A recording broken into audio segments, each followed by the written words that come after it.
What's good, superstars? Back with another Omi veve video. You got Superstar Joe. You got Superstar Rob in the building. How's it going, Rob? Pretty good, you? Man, you're like the Omi team right now, dodging the questions, trying to dodge your questions, guys. If you're new here, do not forget, become a superstar. Smash the subscribe button down below. Hit the bell notification so you know whenever we talk about the latest and greatest AMAs. You may have to wait a couple years to get to the next one, but we are going to cover them whenever they come up. And today, Rob was a big part of the Ecomi AMA.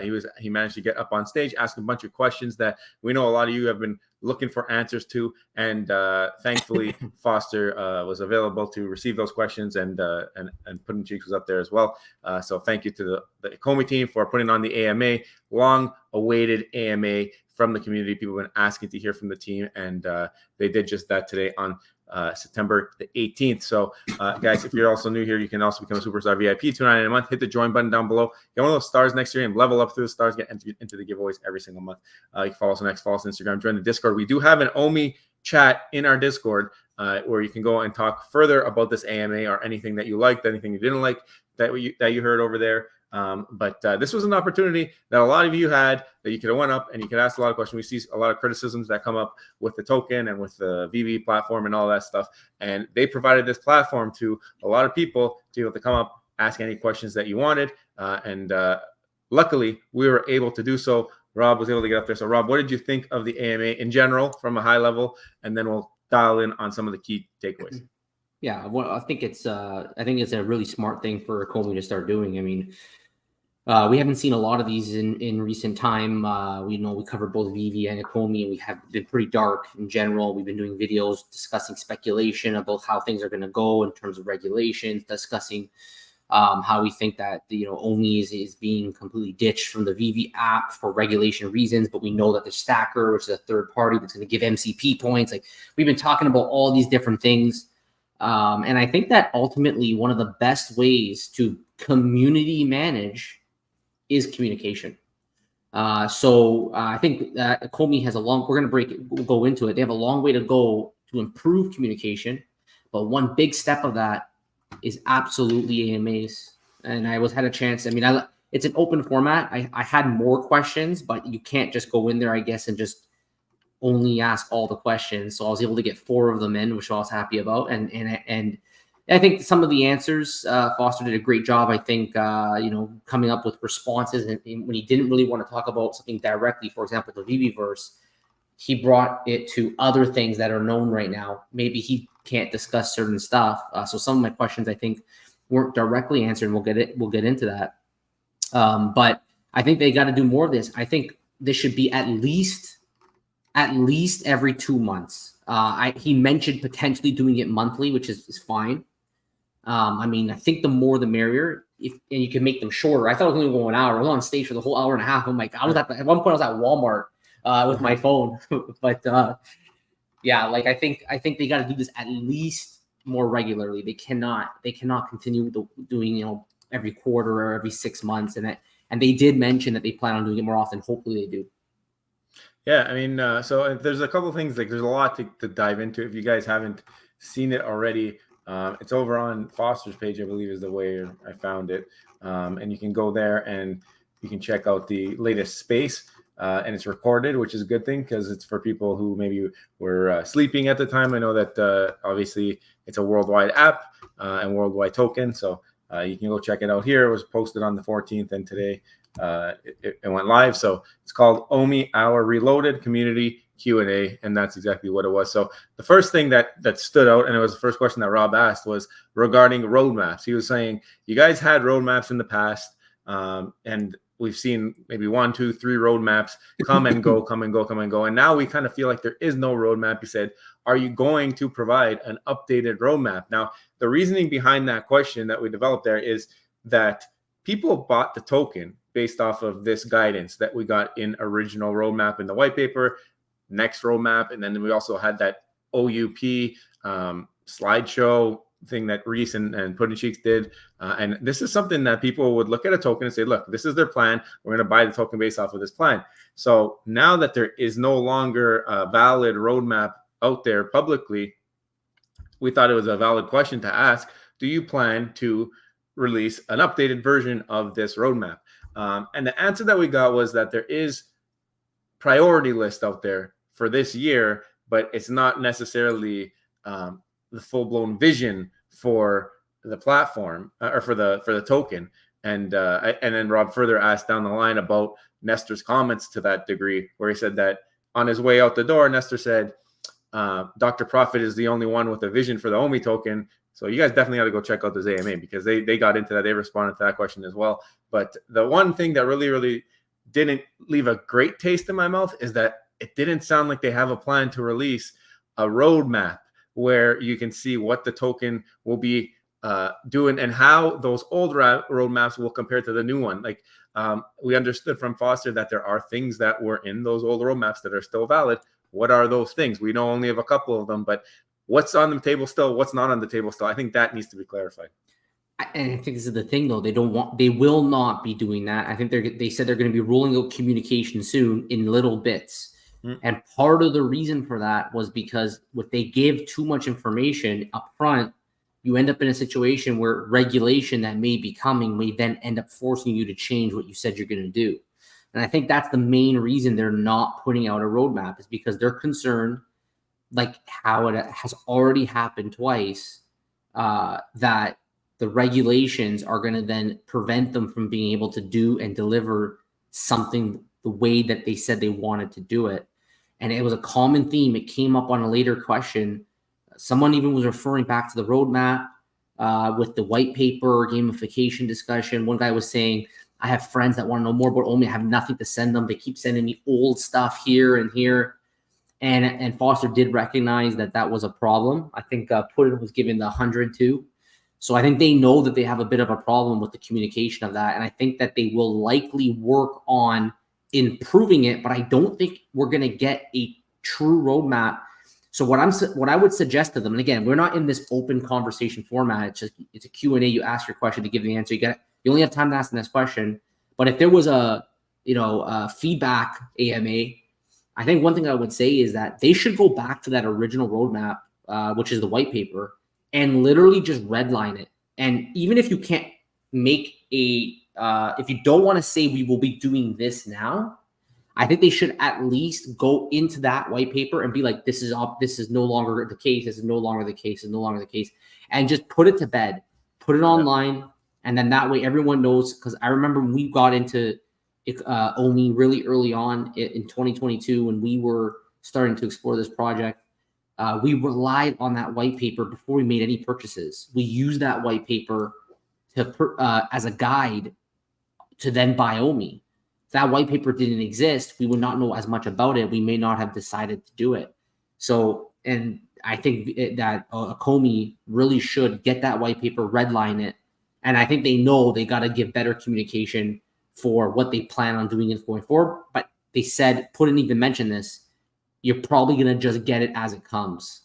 So it's unlikely, I think, that we're going to get a roadmap, a full roadmap at least about Ecomi. It's going to be very vague, very high level, and like certain details like, will OMI give you utility to then do this in the Vverse and stuff like that. We're probably not going to hear any of that until the Vverse is actually out. We're not going to hear any of that until there's actually some form of OMI integration. And we're going to have to just basically wait until that comes out, which we can go back and forth on what's better, what's worse. I think from a company side, it's better because you can't get caught in your own promises, right? But from a community member side, it's a bit frustrating because you had all this information about what it was supposed to be, and you're still going on that assumption, but they're telling you it's invalid, but it's not invalid. Yeah. So then you're constantly in this weird gray area that you don't really know for sure, and you still open the door for a bunch of speculation. Two things on that. First one, redlining that white paper is a great idea. Just saying this is on the table, this is off the table. If it's something you don't know, pending regulations, put that out there. Let people know what things you're still working towards, what you cannot work towards, what you still want to work towards, and what is still like what you know for sure is possible. Breaking it down that way, it gives people who want to buy the token insights into what the token's about. I don't know if I agree that it is good for the company to not have this laid out there, because any other token that you go out there, you want to learn about, you want to understand the project, what are they doing with the token, you can go out there, you can find the resources. Even if you release things for the token, utilities, blah, blah, blah, whatever, down the line, let's say what they've released up to date right now. Where are you going to find these things? Like, it's not easy. That's to that user's point. They can't give their friends how to utilize a token, like what's the purpose of the token. They don't have that because it's not in one place. They're just coming out with bits and pieces here and there as it comes. If you have that one place to go to, it makes, first of all, new people who come into the project comfortable, because they say, okay, this token is planning to do this. Maybe they're going to do this. It looks like regulations might be an issue, but if they get around it, that's something they want to do.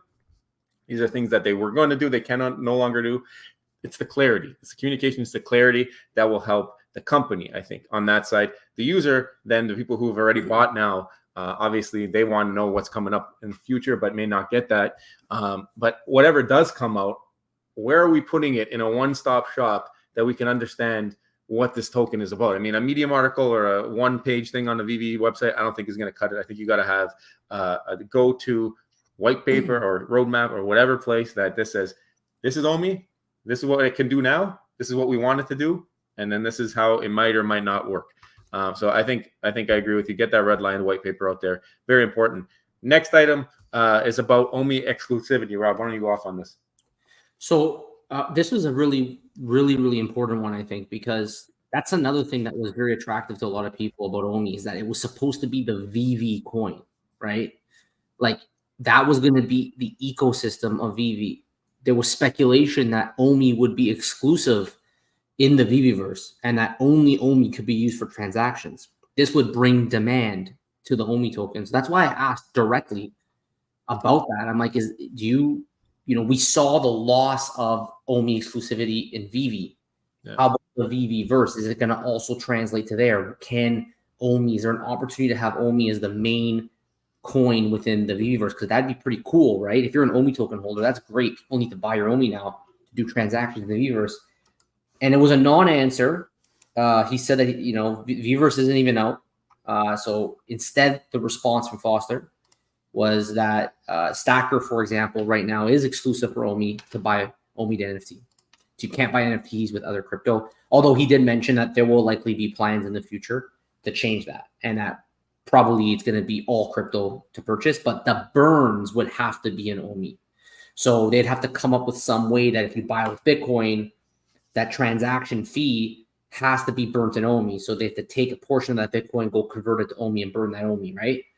And again, I think the reason for the non-answer is because he's not permitted to even speak about the VVverse. But I suspect that, if it was something that they were planning to do, they would be probably pretty proud of it. And it would be a yes answer, even at this stage. I think if they were planning to make it truly exclusive, they would say, yes, it will be exclusive. Now, I don't really know what they're doing. There was some discussion about MCP. They talked about bronze tickets. We had, I think it was, who was it? I can't remember now who asked the question. It was Emoji that asked the question that like bronze tickets are essentially useless. And they agreed, actually, and they said that they're looking to see if they can, with VVverse, if you have a certain threshold of MCP, you can get access to certain things. Mm-hmm. So MCP may play a very important role in the VVverse, and it may not be an area. I don't know. Maybe the VVverse won't even have crypto options. Maybe it will all be gem to accessories, and that you have to go to the third-party marketplace like Stacker if you want to do an OMI transaction.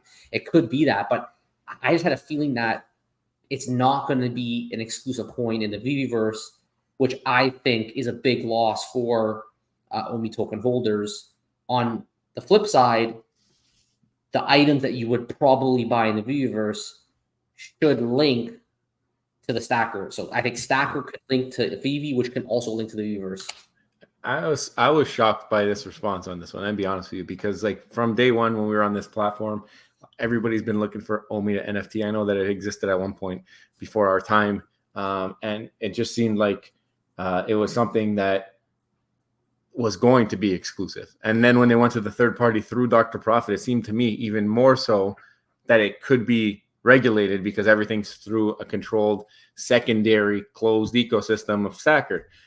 So to me, I thought the answer is going to be, yep, only OMI is going to be able to be used to buy this other than fiat through the VV app directly.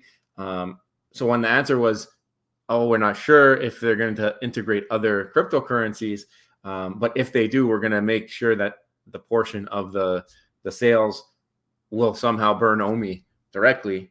It kind of threw me off. I didn't expect that, because then it would be like, instead of being OMI to NFT, you would have like USDC to NFT, but then apparently that transaction would burn OMI. I don't see how that will play out easily or simply. I know that the blockchain is transparent and all that, but I just feel like there's a lot of nuances when it comes to that type of a thing, especially how long it's taken us to get to this point. And we know OMI to NFT is still not fully rolled out yet. I was shocked that they're even thinking that probably you're going to be able to buy NFTs with other cryptocurrencies. So kind of negating a little bit of the OMI to NFT, because we do know that obviously a big portion of people's portfolios are not OMI in the cryptocurrency space.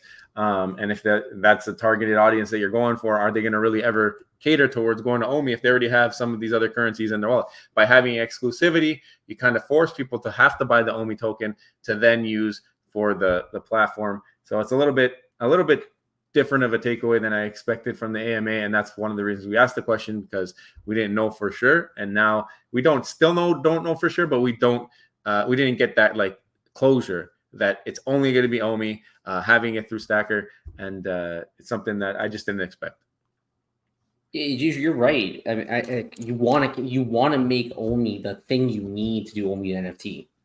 So I think eventually will happen because of that answer, right? We know that it's likely that it will not be just exclusive, but it will at the start. Somebody actually asked. They said, "Hey, it looked like OMI NFT just got done quickly." He said, "I've been here since 2021. OMI NFT was promised for years, and then all of a sudden, kind of you started hearing rumblings about Stacker, and then boom, you had OMI NFT." And the question was kind of like, did Dr. Profit just kind of come in and just deliver it so fast? And we actually did a video. Save the OMI token. Right. We did a video recently how like Dr. Profit saved the OMI token because he did this. And Putin was saying that there were discussions. I think he referenced 2023. So I still think that at some point they realized that with the regulations, veve and the OMI token could not exist within the same app. They had to do something more third party. Now, what's interesting about that is that Ecomi owns veve, right? So if you do it through Ecomi, you're still kind of within that same umbrella. So Dr. Profit came out of nowhere. He's like, listen, I'm going to build a website. I'm going to integrate your stuff into it. And he did do it, I think, relatively quickly. I think veve had it available because we know that in the early beginnings, they had OMI NFT. And then that was removed because of fear of regulations. So I think that that kind of question about did Dr. Profit come in and just kind of do it, and that you guys were not weren't actually on top of it. I think they were on top of it, but they had no idea how they could integrate it without catching themselves in trouble with possible regulations. And that's where Dr. Profit actually saved the OMI token, because he's a third-party person who is very willing to work with veve, very willing to work with Ecomi. He's very kind in terms of his interests. He's very invested in veve collectibles. So it makes sense for him to help them grow and help them succeed. But the whole Stacker collaboration seems to be, that is the thing quarterbacking all of OMI utility. It seems that there's a lot of reliance on Stacker to ultimately bring that because of the regulations.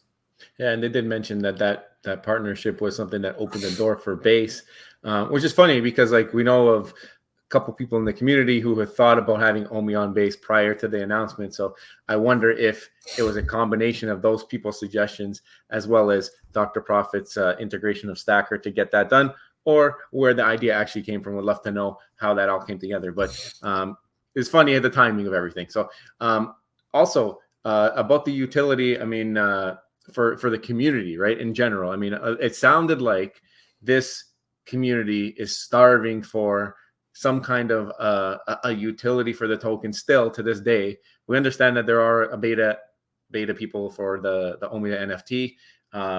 But again, we've talked about in multiple videos, like people who are using this OMI right now are down probably a lot on their investment based off of the people who are here. Maybe new investors are not as far down, but people who've been in the project for a couple of years are likely down on their investment. Are they really going to gravitate towards burning their own investment in order to buy collectibles that have a likelihood of dropping in value? That's something that is a real question, and I don't see it happening. Now, I think there has to be more utilities. You talked a little bit about the bronze tickets there, and you did try to get it from them. I thought you did a great job with the question about the roadmap, because you did, when you worded that question, try to get from them, like, what are the burns that still are going to exist from the original OUP? And I feel like it was kind of tiptoed around. I don't feel like you got a clear answer, and that's why we really want to have like that red lined, at least white paper, something that gives that type of clarity, because this community, it sounds like it needs some kind of restoration of trust, restoration of faith. What do you think on that? I really believe that, if this was a feedback AMA, where I can give my input, because I think nobody wants to hear my input in this AMA. They just want them to answer the questions. Yeah. I really think to restore community faith, they absolutely need to do two main things. Number one, go back to all the old correspondence, which I have screenshotted. I have it in my Excel sheet when I do the burns and all that stuff. We have videos showing it. We have videos of Puddin' Cheeks on our channel, going line by line with it. Go to all the old correspondence and just say, not doing that, not doing that, not doing that, not doing that, and like being just direct. Like they say it doesn't apply, but it kind of does. They say the underlying theme is there, but it's not going to actually work the way that you said it. So I think just go back and just say, nope, nope, nope, nope. Go to the white paper, red line it, say nope, nope, nope, nope. And then the second step will be, and I know they don't want to do this, but they have to find that balance somewhere of what exactly they plan to do for OMI utility.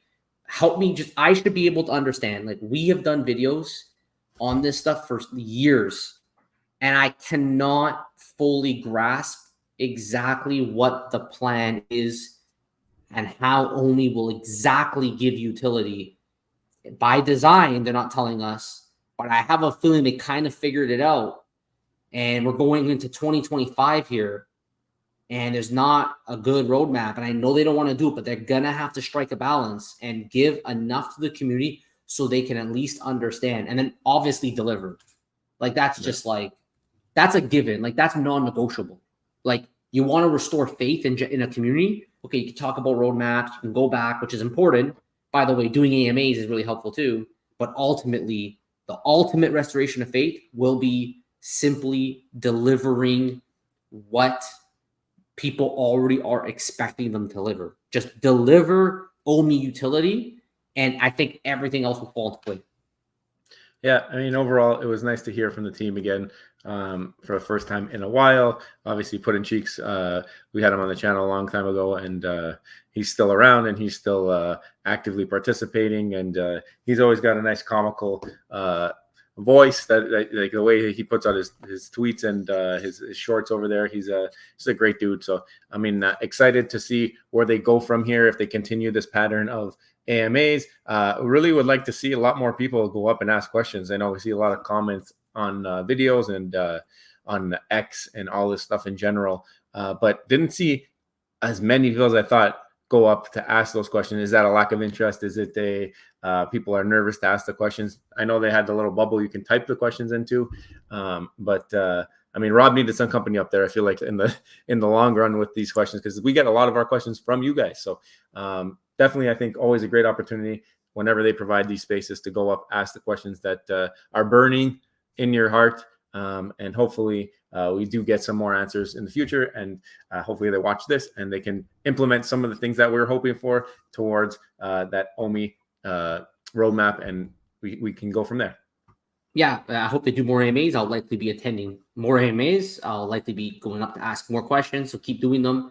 I think it's an important thing, and I want to know everyone's thoughts watching this video. Let me know in the video, in the comments below, what did you guys think about today's AMA? What is your key takeaways? Let me know in the comments below. If you haven't already, also don't forget, become a superstar, smash subscribe, and join the superstar fam. Hit the bell notification every single video, every single day.